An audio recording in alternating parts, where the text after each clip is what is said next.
Warahmatullahi wabarakatuh. Kita berjumpa lagi di video yang lain, iaitu masih lagi kita membincangkan mengenai standard 4. Okey, sebelum itu seperti biasa kita ulang kaji dulu berapakah aspek yang ada di dalam standard 4. Okey, dalam standard 4 ini kita ada 6 aspek semuanya.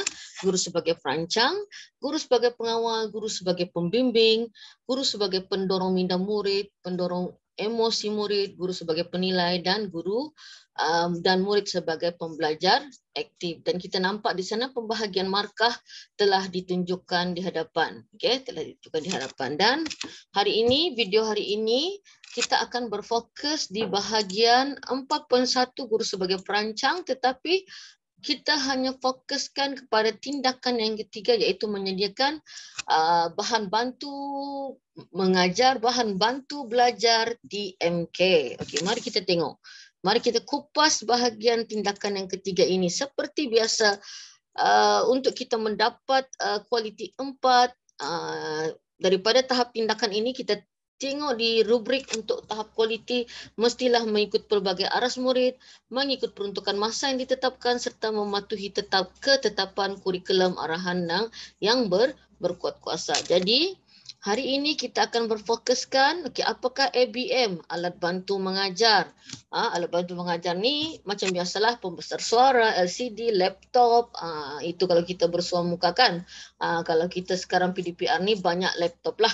Kemudian bahan bantu mengajar, bahan yang membantu guru mengajar, contoh buku teks, mungkin modul, PDPR, buku rujukan. Kemudian BBB, bahan bantu belajar, bahan yang membantu murid untuk belajar. Sebenarnya bahan bantu mengajar guru itu boleh dijadikan bahan bantu belajar, dan seterusnya TMK yang selalu disebut-sebut TMK. Apakah itu TMK? Selalunya kepahaman kita TMK ini mungkin kita menggunakan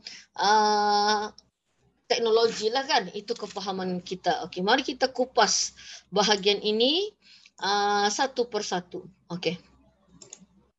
Sebenarnya bahan bantu mengajar ini ada tiga jenis, iaitu sama ada bukan elektronik, elektronik, ataupun pengalaman yang sebenar. Apa yang dikatakan sebagai pengalaman sebenar? Contohnya kita menggunakan bahan buatan kerusi, jam, permainan, bangun. Rasanya untuk bahan sebenar ni tiada masalah. Maksud kita menggunakan alam sekitar untuk kita gunakan sebagai bahan untuk mengajar kita. Kalau contohnya kan kalau biologi kan, kita mau belajar membedah contohnya kan, kita gunakan katak. Tapi saya tidak tahulah sekarang kan adakah masih menggunakan. Maksudnya itu antara contoh. Contoh kalau kita belajar pelan dan tunduk dan dongak, tapi sukatan itu sudah tidak ada sekarang dalam matematik. Kita boleh menggunakan bangunan sekolah yang sebenar. Itu yang dikatakan sebagai kita menggunakan bahan sebenar ataupun pengalaman sebenar. Okey. Apa yang dikatakan sebagai bahan bantu mengajar bukan elektronik? Ini paling biasa kita gunakan. Kita gunakan buku teks, kita gunakan buku rujukan, kita gunakan lembaran, kita gunakan modul. Maksudnya itu yang dikatakan sebagai bahan bantu mengajar bukan elektronik. Tapi rasanya ini semua memahamilah yang dikatakan sebagai bahan bantu mengajar bukan elektronik. Okey. Jadi bahan bantu mengajar elektronik ni apa? Mestilah berkaitan dengan di sini contoh-contohnya OHP, tapi kita tidak gunalah kan, especially PDPR ni kita banyak menggunakan komputer. Kita banyak menggunakan komputer, kita menggunakan capaian internet, kita menggunakan D5 kan, kita menggunakan YouTube, kita menggunakan rakaman video, itu yang dikatakan sebagai elektronik. Jadi maksudnya selalunya paling antara yang mungkin menambahkan keberkesanan pengajaran adalah kita menyediakan video untuk murid. Okey, kita menyediakan video untuk murid. Daripada bahan bantu mengajar yang bukan elektronik itu, kita boleh gabungkan dengan bahan bantu mengajar elektronik. Jadi sangat jelas ya kelas, memang tidak dinafikan guru-guru telah menggunakan ini semua di dalam pengajaran. Okey. Kemudian apa yang dikatakan bahan bantu belajar? Bahan bantu belajar ni selalunya yang digunakan oleh guru untuk sebagai bahan bantu mengajar. Okey, contohlah macam ini kan. Okey, isu nombor perdana. Murid sukar mengenal pasti apakah nombor perdana. Maka guru ini telah menyediakan bahan bantu mengajar. Tapi bahan bantu mengajar itu boleh juga digunakan sebagai bahan bantu belajar. Contohnya untuk mengenal pasti nombor perdana kita gunakan sotong perdana. Cikgu pun menerangkanlah bagaimana kita menggunakan sotong perdana ini untuk mengenal pasti nombor perdana dengan lebih mudah. Begitu juga dengan contoh yang kedua, isu pembelajaran, kesukaran menyelesaikan masalah keberangkalian, maka guru telah menyediakan bahan bantu mengajar petak 11 untuk memudahkan murid mencapai objektif, dan kemudian bahan bantu mengajar itu telah dijantikan sebagai bahan bantu belajar murid, dan dengan sokongan disokong lagi dengan video dan sebagainya. Okey, dan YouTube lah contohnya ya. Okey, jadi yang paling ingin kita kupas di sini, apakah itu TMK? Selalu kita tengok dalam RPH guru-guru kan, kita tik TMK. Apa TMK tu? Teknologi maklumat dan komunikasi, teknologi yang digunakan semasa PDPC. Contohnya Chromebook, tablet, dan kalau di sini kita lihat contoh-contoh teknologi maklumat, internet. Internet paling sekarang lah kan.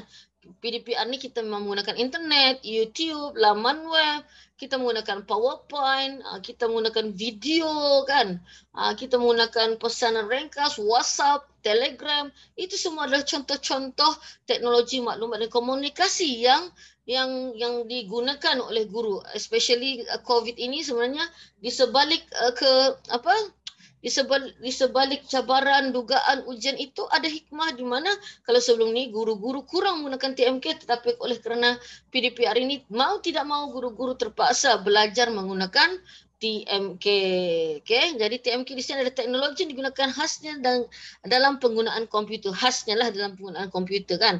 Jadi bahan yang digunakan mestilah relevan, jelas, menarik, berkesan dan boleh digunakan dalam interaksi kepada dengan murid dan digunakan sepenuhnya dalam sesi PDP.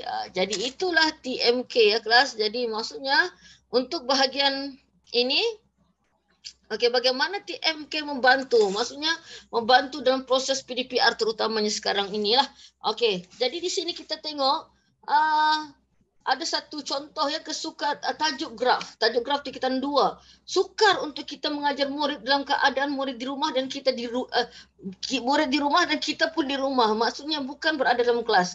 Jadi apa yang guru ini telah lakukan, dia telah menggunakan YouTube ya. YouTube dia menyediakan video, di-upload di YouTube, dijadikan latihan. Di sini kalau kita nampak ada 4 latihan yang disediakan.